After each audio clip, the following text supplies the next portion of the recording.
Ashley Webster joining us now live from London with the very latest. Hi, Ashley. Yeah, hi, good morning to you, Nicole. Rain. Listen, first day of summer, and here we are, pretty much like the rest of spring in the UK. You mentioned those two polls showing that perhaps the Remain camp starting to feel a little more momentum. I have to warn you that polls in England are notoriously inaccurate. Probably a better indication is where are the bookies, where are the betting shops? And now the odds of the UK staying in the EU is at 72% according to Betfair, so perhaps that's a more accurate number. Either way, all of this, of course, 4 days after that shocking death of Labour MP Joe Cox.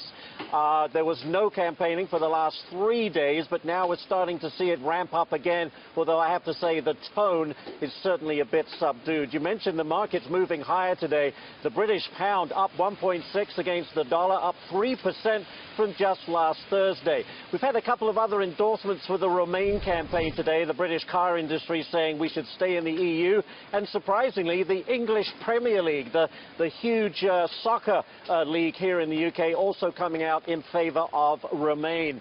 So a large number of businesses have indeed come out for the Remain campaign because they say they're going to end up having to pay more tariffs and ending up being more expensive if the UK gets out of the European Union.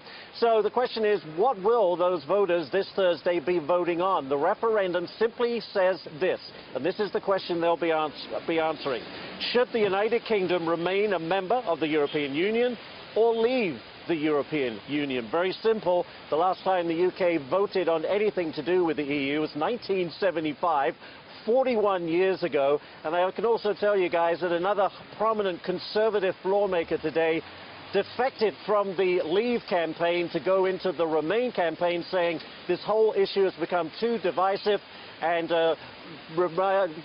perhaps relying too much on what she says is hatred of the immigrants, saying that Britain is an open and free society and migrants should not be blamed for any of the ills of this country. So certainly the momentum on the stay side, but you know what? A day is a very long time in politics, and we have until Thursday to go. Back to you.